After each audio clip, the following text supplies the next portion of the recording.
تحفۃ المسلم کی کتاب نمبر 17 کتاب النکاح، نکاح کا بیان ختم ہوئی الحمدللہ۔ اس کتاب میں کل ابواب 24 اور کل احادیث 170 ہیں۔ حدیث نمبر 3398 تا 3567۔ باب نمبر 1، باب استحباب النکاح لمن طاقت نفسه الیہ ووجد مؤونۃ واشتغال من عجز عن المؤن بالصوم۔ باب ہے کہ جس شخص کا دل چاہتا ہو اور کھانا پینا میسر ہو اس کے لیے نکاح کرنا مستحب ہے، اور جو شخص کھانا پینا مہیا کرنے سے قاصر ہو وہ روزوں میں مشغول رہے۔ اس باب میں 9 حدیثیں ہیں۔ حدیث نمبر 3398 تا 3406۔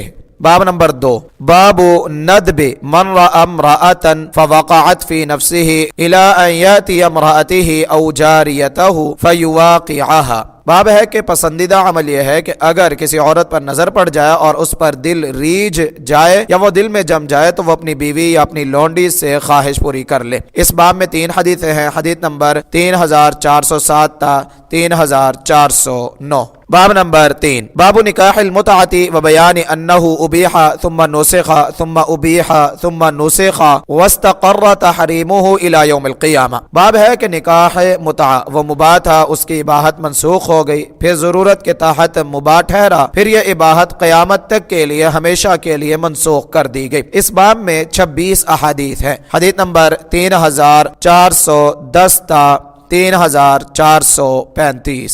باب نمبر 4، باب تحریم الجمع بین المرأة وعمتها او خالتها فی النکاح۔ باب ہے کہ عورت کو اس کی پھوپھی یا خالہ کے ساتھ نکاح میں جمع نہیں کیا جا سکتا۔ اس باب میں 10 حدیثیں ہیں۔ حدیث نمبر 3436 تا 3445۔ باب نمبر 5، باب تحریم نکاح المحرم وکراہت خطبتہ۔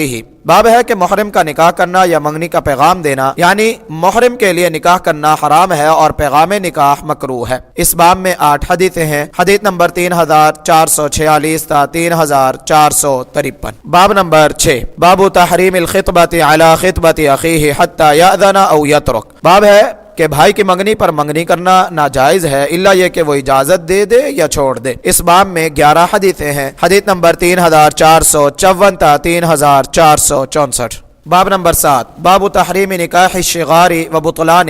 باب ہے نکاح شغار کی حرمت اور اس کا باطل ہونا۔ اس باب میں 7 حدیثیں ہیں۔ حدیث نمبر 3465 تا 3471۔ باب نمبر 8، باب الوفاء بالشروط فی النکاح۔ باب ہے کہ نکاح میں مقرر کردہ شرطوں کو پورا کرنا۔ اس باب میں 1 حدیث ہے۔ حدیث نمبر 3472۔ باب نمبر 9، باب استئذان الثیب فی النکاح بالنطق والبکر بالسکوت۔ باب ہے کہ شوہر دیدہ سے نکاح کی اجازت بول کر اور کنواری سے سکوت کا کافی ہونے کا بیان۔ اس باب میں 6 حدیثیں ہیں۔ حدیث نمبر 3473 تا 3478۔ باب نمبر 10، باب تزویج الاب البکر الصغیرہ۔ باب ہے کہ باپ کا نابالغہ دوشیزہ کا نکاح کر دینا۔ اس باب میں 4 حدیثیں ہیں۔ حدیث نمبر 3479 تا 3482۔ باب نمبر 11، باب استحباب التزوج والتزویج فی شوال و استحباب الدخول فی۔ باب ہے کہ شادی کروانا اور شادی کرنا شوال میں بہتر ہے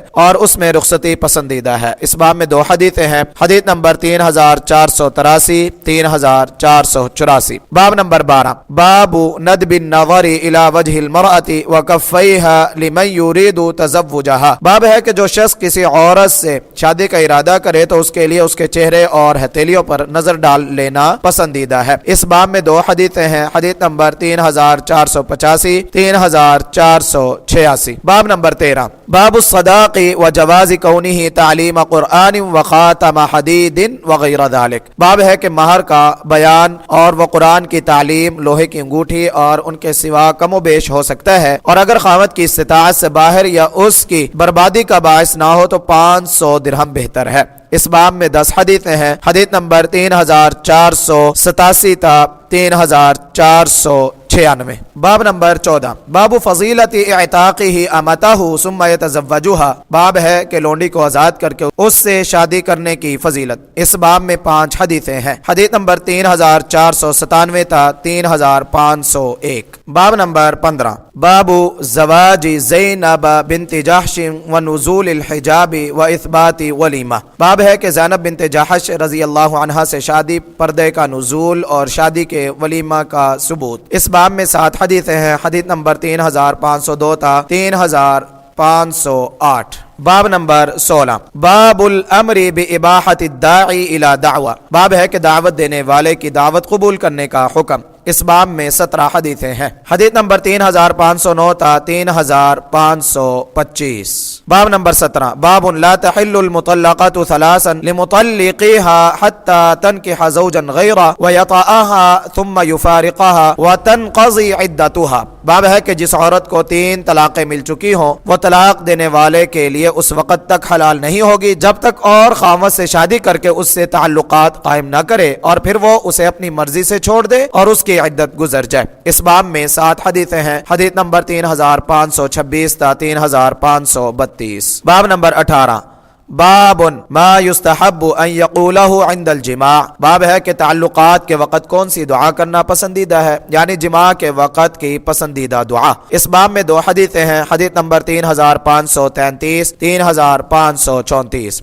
باب نمبر 19، باب جواز جماعه امرأته في قبولها من قدامها ومن ورائها من غیر تعرض للدبر، باب ہے کہ بیوی سے تعلقات قبول میں قائم کیے جائیں گے، آگے سے کرے یا پیچھے سے، دبر سے تعرض نہیں کیا جائے گا، یعنی بیوی کے اندام نہانی میں ہر جہت سے تعلقات قائم کرنا جائز ہے۔ اس باب میں 3 حدیثیں ہیں۔ حدیث نمبر 3535 تا 3537۔ باب نمبر 20، باب تحریم امتناعها من فراش زوجها، باب ہے کہ عورت کے لیے اپنے خاوند کے بستر پر آنے سے رکنا ناجائز ہے۔ اس باب میں 4 حدیثیں ہیں۔ حدیث نمبر 3538 تا 3541۔ باب نمبر 21، باب تحریم افشاء سر المرأة، باب ہے کہ عورت سے مباشرت کا راز ظاہر کرنا حرام ہے۔ اس باب میں 2 حدیثیں ہیں۔ حدیث نمبر 3542 3543۔ باب نمبر 22، باب حکم العزل، باب ہے کہ عزل کا حکم، یعنی انزال کے وقت بیوی کو الگ کر کے مادہ منویہ باہر خارج کرنا تاکہ حمل نہ ٹھہرے۔ اس باب میں 18 حدیثیں ہیں۔ حدیث نمبر 3544 تا 3561۔ باب نمبر 23، باب تحریم وطء الحامل المسبیہ، باب ہے کہ حاملہ قیدی عورت سے مباشرت ممنوع ہے۔ اس باب میں 2 حدیثیں ہیں۔ حدیث نمبر 3562 3563۔ باب نمبر 24، باب جواز الغیلۃ وہی وطء المرضع وکراہۃ العزل، باب ہے کہ غیلہ یعنی دودھ پلانے والی عورت سے مجامعت جائز ہے اور عزل ناپسندیدہ ہے۔ اس باب میں 4 حدیثیں ہیں۔ حدیث نمبر 3564 تا 3567۔ وآخر دعوانا ان الحمد للہ رب العالمین۔